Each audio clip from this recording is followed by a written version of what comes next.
I spent 5 hours in the bathroom, but the ghostly smell still haunts me. First, I tried washing it off under a scalding shower, ignoring the minor burns. Then, thinking I was clean, I emptied an entire bottle of Old Spice body wash left by the previous tenant. Something about wolfthorn and forest scent, according to the label. But I couldn't smell it.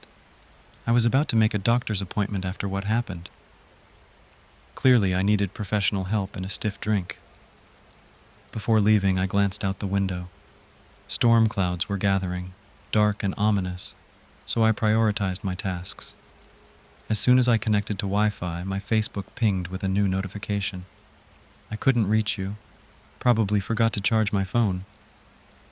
"Hey bro, when are you coming for the harvest party?" That's Jake, a childhood friend. He recently got married, dreaming of a big family, and ditched his apartment in the city for a place in the countryside. Sorry about the mess, my hands are shaking, I thought, adding items you'd already taken. Let them sit there for now. You're ruining our plans, man, with a sad emoji at the end. Allergies. Doctors are admitting me to the hospital tomorrow for hay fever season. Get well soon, buddy. After thanking him, I went offline, wiped all my contact info from my profile, then completely deleted it, Snapchat and all. Now I can make that doctor's appointment. After that, I thought about the backstory on the Amtrak website. As I said, Jake recently built himself a country house, and we're not visiting this weekend. A huge group of us drove to the housewarming party Friday evening, and there it was, just a couple hours from the city. A 2-story house with a porch and a hot tub. A gazebo for BBQs, even its own name. We indulged in completely unhealthy food until Monday, because the neighbors hadn't moved in yet, and the development seemed either relatively new or already abandoned, but decent. I blasted music from the car so everything would feel lively, beer flowing like a river, our happy newlyweds, and the wife might have overeaten. Jake had already made an effort, his belly protruding under his t-shirt, and the view of the creek with woods behind, a natural wall of protection in front, and a silvery water glint shining brightly. Birds were singing, and as soon as the sun rose, I noticed traces of nocturnal animals. A wonderful place, even surprising that nobody else was around. Friday night to Saturday morning flew by unnoticed. At first glance, the second floor where we were settled was all quiet and peaceful, but it was uncomfortable sitting in the guest room across from the window. I also made a note about the curtains, planning to bring more next weekend, this floral monstrosity having seen better days, having lost more than one battle to moths, as night peeked at our group through holes of various sizes, and the curtains didn't quite meet, that gap chilling me as if someone with an icy hand was touching between my lungs, smoothing and rising with clinging fingers, squeezing my windpipe. All you had to do was look into the impenetrable darkness, and I got so carried away that when I walked by the window, I heard voices from the direction of the forest, even tried to look, but it was so dark that even the moonlight didn't help. Maybe someone arrived while we were playing beer pong. "You're being ridiculous," Jake scolded, refilling my cup. Then I refused. I didn't want to venture out into the night and even walk to that creepy structure. Everything on this property was normal and modern, except for that damn outhouse. The stone path seemed naturally made. Maybe the contractor ran out of money. Or maybe traditions were too strong. But that 4-sided building became a topic for jokes and, as per genre classic, a hole in the floor. Just a regular hole, like in our grandparents' country outhouses. I don't know about you, but those drop-offs always scared me. You sit down and then, bam, a hand grabs you by the balls, or you stand up, throw a fleeting glance, and there's a pale face like in those Asian horror flicks, bulging eyes. The door won't open, and it drags you into the hole. Well, the floor also creaked, and I personally saw that the nails were poorly held. Good thing none of us had kids. Such a foot would have shifted a plank, and it would have been a gravestone because Jake was justifying not my hammer. Old tenants left it. I was just glad to host you. Money saved up. Decided to rebuild with the bonus. And that's how the first night went. The whisper became louder. If only someone believed me, stopped brushing it off. It's just rain noise, don't worry.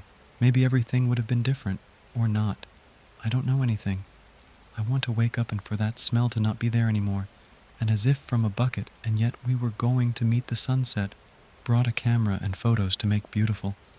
Shortly when the sun was already on the city side from the forest, clouds rushed in, low black and white as if from a bet, burst into rain, thundered, and on the roof it tinkled, drops scattering, wetting the leaves, a short path from the gazebo. You got us soaked through at home, so we hid by the warmth of the fireplace while something stared at us from the gap. This time I didn't share my impressions, sat further away. We sat and played cards, and I didn't forget to glance up from the fan of cards.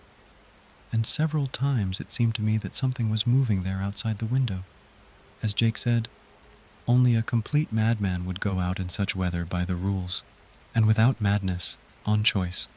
Not a drop regretted. Let pee in a bucket in the mudroom. You know, it reeks of summer camp nights with scary stories, when the moon shines rusty red, and old tire swings sway by themselves. In general, strange thoughts. And you pushed me outside. The poison ivy didn't break, and I stood and watched through its impenetrable darkness. It was so dark, and if not for the rain noise, you could think about complete isolation. Then I tensed up a bit. No other sounds of nature were heard.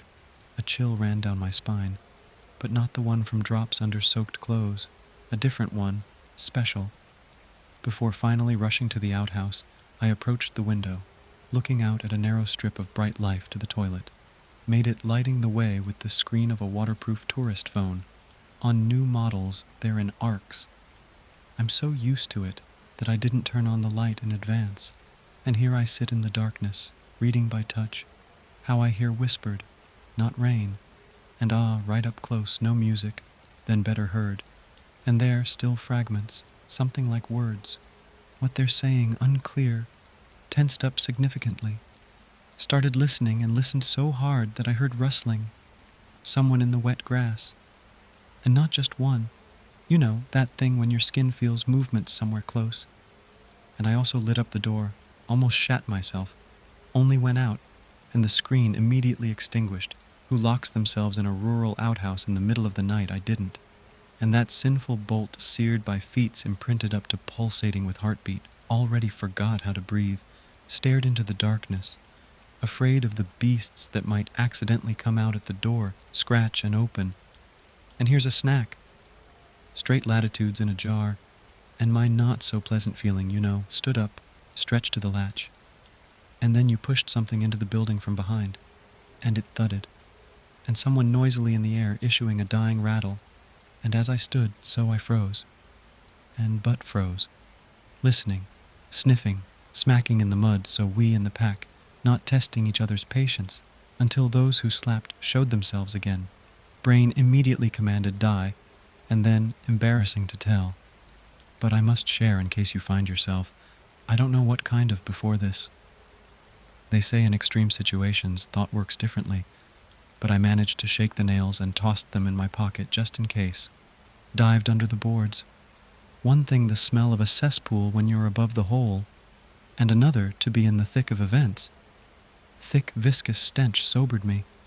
Just imagine. At that moment, I realized what an idiot I'd look in my friend's eyes. I was about to crawl back out when suddenly something hit the building again, this time at the door, and all my bravery blew away like an untied balloon, fell straight to the bottom of the pit, and I followed its example, holding my breath, sat down a bit. Then, the realization that too much shit piled up hit me on the head from old tenants. Flashed in my mind, wondered how many houses around, and all empty strange. But if beasts roamed, they could write about it on the local news. At the door again, monster. Then it opened with the speed of a Navy SEAL on a mission. I dived deeper into the disgusting soft refuge, managed to hear sounds once, which I'm sure will haunt me many times in a row, breathing hoarsely and with a wail. I managed to imagine how red hot it comes out, filling the soft room with hellish heat. Whatever it was now, it stuck its snout in the doorframe and breathed greedily, trying to recognize my smell. No, I don't guarantee that's how it was, but the imagination threw up just that picture, and sat like that until the door closed. I emerged, afraid to breathe. It was disgusting. Wanted to vomit my guts because cold crap filled all the holes on my face, air and disgusting to taste. But I almost didn't pay attention to all this. Literally, for a second, I also thought that all this seemed to me from hitting my head. But then, as per tradition of horror movies, a scream sounded. A scream of my friends, with thoughts they wanted with terrible cries tearing vocal cords. And that scared. But it became scarier when the screams began to subside. The noise coming from the house mixed with very creepy sounds. Maybe the imagination painted them, but I'm sure I heard how alien bones crunch. It lasted several hours, and all this time I sat in the cesspit, hugging my knees and shaking from silent sobs. What looked into the outhouse came together with death, and I was very lucky that it didn't sniff me out because it stank on the ground floor. Mama, don't grieve. During that time that I sat there, nerves managed to come to order, of course. Hard to call order what was happening to me, but the ability to think sanely returned, along with my fears regarding rural outhouses. So I huddled in the very corner, trying not to splash and not to open my eyes. The feeling that something incomprehensibly scary was sitting across, hugging with cold, clumsy hands and tickling in the chest. But much scarier for me was thinking that the same thing would return, and this time guess to stick its snout in the hole. I don't know how I didn't go crazy by morning, actually. I'm not sure I can still think sanely typing this text, and I've read through each line several times, looking for logical inconsistencies, and the slightest hint that I went nuts, then everything would be much easier. However, continue at some point I felt it. Just everything around became different. My consciousness stood out or out of captivity. No bird's laundry. I realized that the rain isolating us from the rest of the world disappeared. The sky was not black and white, and indeed sunbeams broke through the cracks. I saw them in the hole above my head, but I didn't want to climb out of the hut, wrapped in the illusion of safety like a blanket, feeling the possibility of attacks from monsters under the bed, and monsters that had already left. So after a couple of minutes of reflection, this choice seemed vitally important to me. And yet I crawled out of there. Yes, for now, I remained the scariest object within several miles. You see, everything here was so cheerful and ordinary that I wouldn't have believed my own story if I heard it from the side. As I walked towards the living quarters, I couldn't help but notice that strange smacking. Work stuck decently. Looked back. Suddenly realized that my yesterday's tracks on the stone path were gone, even if they were there. The rain had washed everything away. The rain helped me hide, and the unlocked door also played into my hands. I didn't give them a chance to assume that someone had been in the outhouse. But now, in the light of gentle sunbeams, the night adventure seemed just like delirium, and I was embarrassed, already starting to invent a story about how I fell into the toilet and passed out until morning, then suddenly noticed the silence. Well, understand, in the hut everything was normal, and nothing came from there, and it was surprising because there was no one inside. I looked at every inch, all the cabinets and places where you could hide. Things stood in their places. Conditionally, the house prepared for a demonstration for sale, as if those who rested here just gathered and left at a fire alarm. Left everything in its place. Was I scared? Don't remember. I just thought that I needed to get out of here before the rain played up again. In the distance, over the forest, it began to drizzle. I don't know. Truth. The sofa had nothing to do with what was happening, but I didn't want to get caught under wet fire. So I ran to the creek, and, as I was, right in clothes, had to wash off for a long time. The persistent smell seems everything smelled of it. Still haven't got rid of it. Probably just psychosis. Yes. I even caught a cold there while splashing. But I needed to bring myself to order if I hoped to get out of there. On the Greyhound, they took me for a homeless person, especially since I had no money. Miracle that the phone survived. Still justified the advertisement. And it's in a pair. Only threw the SIM card out the window, spun that with friends, got lost in the woods, wandered for several days through swamps, not sure they were there, but hardly the truth then mattered. so she even fed me hot coffee. In the city, it was harder to get by, you won't believe. Homeless took their own.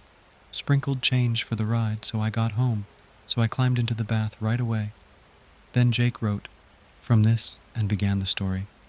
You can consider me superstitious, but I crossed myself 20 times from leaving documents at home, as I got there by bus, just in case. Leaving a record to the doctor, I climbed useful, and when in a hurry, you sell an apartment in a big city at low prices. Realtors quickly drink a deposit, already transferred to the card. Tomorrow I give the keys to the lady at the station. Very stupid, I know. Maybe indeed, a raccoon came straight to the toilet, but in one thing I'm sure, besides me, today I will post another announcement before selling that very plot, and photos straight from the rain, looked closely, so the phantom toilet walker has an alibi, you know. I don't believe that Jake suddenly decided to sell the house. And I know it wasn't him who wrote to me from this account, so I don't feel anything because of the hasty escape. Even pangs of greed. I don't know what happened there, but I'm afraid it will affect everyone in his contact list. Good thing many sit on the city forum. I really ask you to think several times before going to a settlement, to the country or something similar. Even if all this is a coincidence or just the delirium of a drunk man, I don't want you to risk yourself. And remember that wooden outhouses excellently mask smells. As I sit here, still shaken by the events of that night, I can't help but wonder if I've made the right decision. The smell lingers, a constant reminder of the horrors I witnessed. I've been checking the news obsessively, searching for any reports of strange occurrences near Jake's property. But there's nothing. It's as if the world has moved on, oblivious to the nightmare that unfolded in that secluded countryside home. I've been having trouble sleeping. Every time I close my eyes, I see flashes of that night. The darkness, the whispers, the unspeakable sounds coming from the house. I've taken to sleeping with the lights on, a childish comfort that does little to ease my fears. A week has passed since I deleted my social media accounts and cut ties with my past life. I've been living in a cheap motel on the outskirts of town, paid for with the money from my hastily sold apartment. The realtor gave me a strange look when I insisted on completing the sale so quickly, but money talks, and soon enough, I had enough cash to disappear for a while. I've been debating whether to go to the police. What would I even say? That I heard monsters in the night? That my friends vanished without a trace? That I hid in an outhouse covered in... I can't even bring myself to think about it. They'd laugh me out of the station, or worse, lock me up in a psych ward. But the guilt eats away at me. What if there were survivors? What if someone could have been saved if I'd been braver? If I'd done something other than hide like a coward? These questions haunt me, driving me to the brink of madness. I've started writing everything down, partly to preserve my sanity, partly as a record in case it comes for me next. I've sealed copies of my account in envelopes and mailed them to random addresses across the country. Maybe someone will believe me. Maybe someone will investigate. Yesterday, I thought I saw Jake at the grocery store. My heart nearly stopped. But when I blinked, the figure was gone. Was it really him, or is my mind playing tricks on me? The uncertainty is maddening. I've been researching local legends, trying to find any history of strange occurrences in the area where Jake's house stands. There are the usual ghost stories and urban legends, but nothing that matches the terror of what I experienced. It's as if whatever happened that night was something entirely new, or something so ancient and terrible that it's been erased from human memory. I've considered reaching out to paranormal investigators or conspiracy theorists, but the thought of drawing attention to myself terrifies me. What if whatever was at Jake's house is watching me, waiting for me to make a move? The allergies I used as an excuse to avoid the harvest party have become real. My body seems to be reacting to the stress, breaking out in hives and rashes. The doctors are puzzled, prescribing antihistamines that do little to help. Part of me wonders if it's psychosomatic, my guilt manifesting physically. I've started having vivid nightmares. In them, I'm back at Jake's house, but this time I'm not hiding.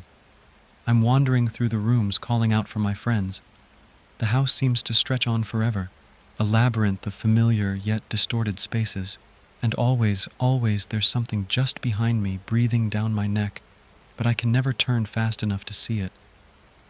I wake up from these dreams drenched in sweat, the phantom smell of the outhouse filling my nostrils.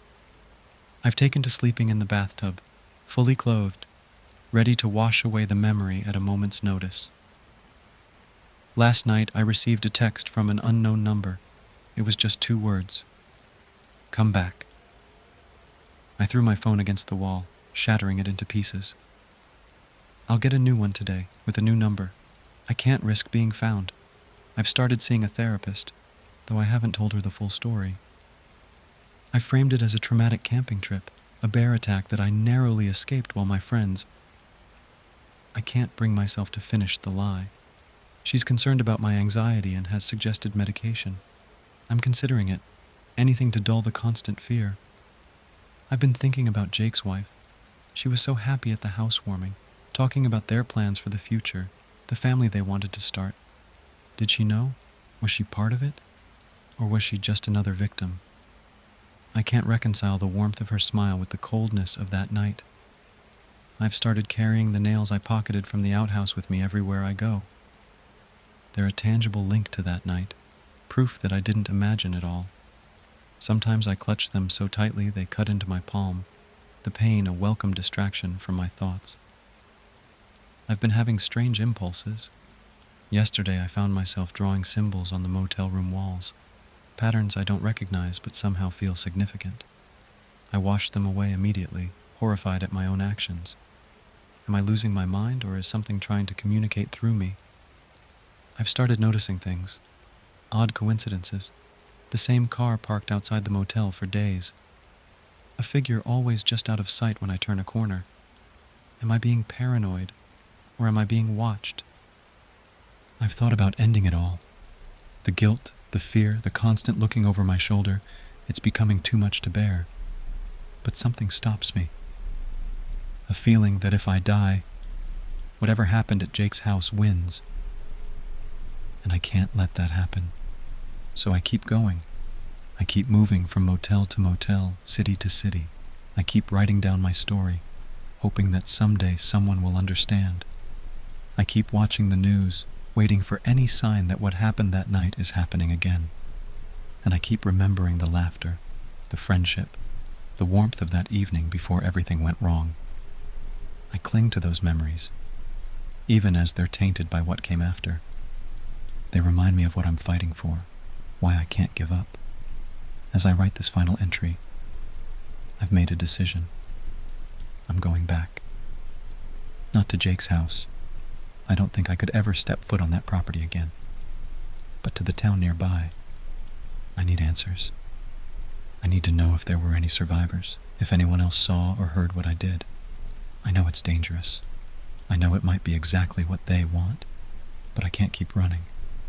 I can't keep hiding. Whatever happened that night, whatever took my friends, I have to face it. For their sake, and for my own. If you're reading this, and I haven't returned, don't come looking for me. Don't try to solve this mystery. Just remember us. Remember that we were here, that we lived and laughed and loved. And if you ever find yourself invited to a secluded country house, think twice. Some harvests are better left ungathered.